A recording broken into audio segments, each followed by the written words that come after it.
Day 11 Discourse: How to continue practicing after the end of the course. Working one day after the other, we have come to the closing day of this Dhamma seminar. When you started the work, you were asked to surrender completely to the technique and discipline of the course. Without this surrender, you could not have given a fair trial to the technique. Now, 10 days are over. You are your own master. When you return to your home, you will review calmly what you have done here. If you find that what you have learned here is practical, logical, and beneficial to yourself and to all others, then you should accept it. Not because someone has asked you to do so, but with a free will of your own accord, not just for 10 days, but for your whole life. The acceptance must not be merely at the intellectual or emotional level. One has to accept Dhamma at the actual level by applying it, making it a part of one's life, because only the actual practice of Dhamma will give tangible benefits in daily life. You joined this course to learn how to practice Dhamma, how to live a life of morality, of mastery over one's mind, of purity of mind. Every evening, Dhamma talks were given merely to clarify the practice. It is necessary to understand what one is doing and why, so that one will not become confused or work in a wrong way. However, in the explanation of the practice, certain aspects of the theory inevitably were mentioned. And since different people from different backgrounds come to a course, it is quite possible that some may have found part of the theory unacceptable. If so, never mind. Leave it aside. More important is the practice of Dhamma. No one can object to living a life that does not harm others, to developing control of one's mind, to freeing the mind of defilements and generating love and goodwill. The practice is universally acceptable, and this is the most significant aspect of Dhamma, because whatever benefit one gets will be not from theories, but from practice, from applying Dhamma in one's life. In 10 days, one can get only a rough outline of the technique.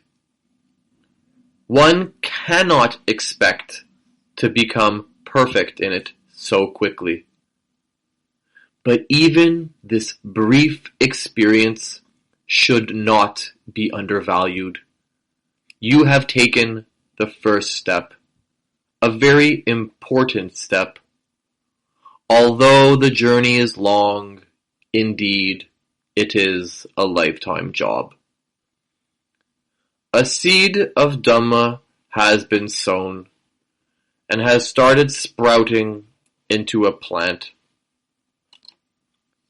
A good gardener takes special care of a young plant, and because of the service given it, that little plant gradually grows into a huge tree with thick trunk and deep roots. Then, instead of requiring service, it keeps giving, serving for the rest of its life. This little plant of Dhamma requires service now. Protect it from the criticism of others by making a distinction between the theory, to which some might object, and the practice, which is acceptable to all. Don't allow such criticism to stop your practice. Meditate 1 hour in the morning and 1 hour in the evening.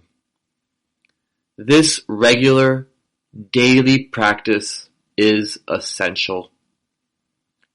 At first, it may seem a heavy burden to devote 2 hours a day to meditation.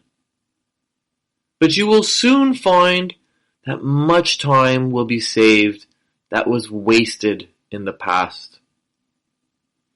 Firstly, you will need less time for sleep. Secondly, you will be able to complete your work more quickly because your capacity for work will increase. When a problem arises, you will remain balanced and will be able immediately to find the correct solution. As you become established in the technique, you will find that having meditated in the morning, you are full of energy throughout the day without any agitation. When you go to bed at night, for 5 minutes, be aware of sensations anywhere in the body before you fall asleep. Next morning, as soon as you wake up, again, observe sensations within 5 minutes. These few minutes of meditation immediately before falling asleep and after waking up will prove very helpful. If you live in an area where there are other Vipassana meditators, once a week meditate together for an hour. And once a year, a 10-day retreat is a must. Daily practice will enable you to maintain what you have achieved here. But a retreat is essential in order to go deeper. There is still a very long way to go. If you can come to an organized course like this, very good. If not, you can still have a retreat by yourself. Do a self-course for 10 days, wherever you can be secluded from others and where someone can prepare your meals for you. You know the technique, the timetable, the discipline. You have to impose all that on yourself now. If you wish to inform your teacher in advance that you are starting a self-course, I shall remember you and send my metta, vibrations of goodwill. This will help to establish a healthy atmosphere in which you can work better. However, if you have not informed your teacher, you should not feel weak. Dhamma itself will protect you. Gradually, you must reach a stage of self-dependence. The teacher is only a guide. You have to be your own master.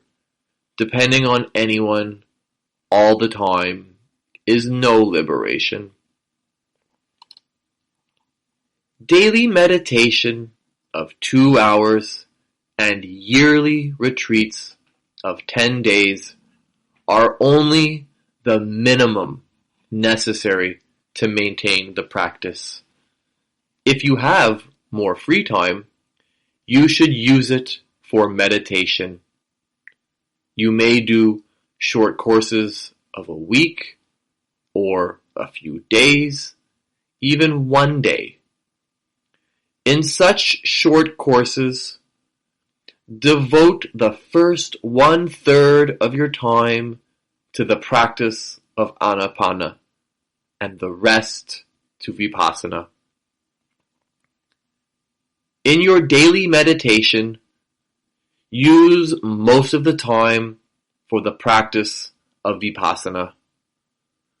Only if your mind is agitated or dull, or for any reason if it is difficult to observe sensations and maintain equanimity, then practice Anapana for as long as necessary.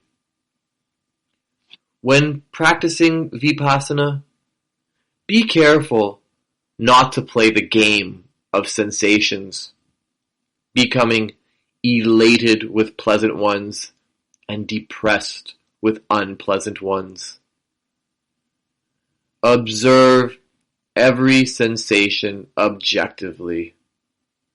Keep moving your attention systematically throughout the body, not allowing it to remain on one part for long periods. A maximum of 2 minutes is enough in any part, or up to 5 minutes in rare cases, but never more than that. Keep the attention moving to maintain awareness of sensation in every part of the body. If the practice starts to become mechanical, change the way in which you move your attention. In every situation, remain aware and equanimous, and you will experience the wonderful benefits of Vipassana. In active life as well, you must apply the technique, not only when you sit with eyes closed. When you are working, all attention should be on your work. Consider it as your meditation at this time. But if there is spare time, even for 5 or 10 minutes, spend it in awareness of sensations. When you start to work again, you will feel refreshed. Be careful, however, that when you meditate in public, in the presence of non-meditators, you keep your eyes open. Never make a show of the practice of Dhamma. If you practice Vipassana properly, a change must come for better in your life. You should check your progress on the path by checking your conduct in daily situations, in your behavior and dealings with other people. Instead of harming others, have you started helping them? When unwanted situations occur, do you remain balanced? If negativity starts in the mind, how quickly are you aware of it? How quickly are you aware of the sensations that arise along with the negativity? How quickly do you start observing the sensations? How quickly do you regain a mental balance and start generating love and compassion? In this way, examine yourself and keep progressing on the path. Whatever you have attained here, not only preserve it, but make it grow. Keep applying Dhamma in your life. Enjoy all the benefits of this technique and live a happy, peaceful, harmonious life, good for you and for all others. One word of warning. You are welcome to tell others what you have learned here. There is never any secrecy in Dhamma. But at this stage, do not try to teach the technique. Before doing that, one must be ripened in the practice and must be trained to teach. Otherwise, there is the danger of harming others instead of helping them. If someone you have told about Vipassana wishes to practice it, encourage that person to join an organized course like this, led by a proper guide. For now, keep working to establish yourself in Dhamma. Keep growing in Dhamma, and you will find that by the example of your life, you automatically attract others to the path. May Dhamma spread around the world for the good and benefit of many. May all beings be happy, be peaceful, be liberated.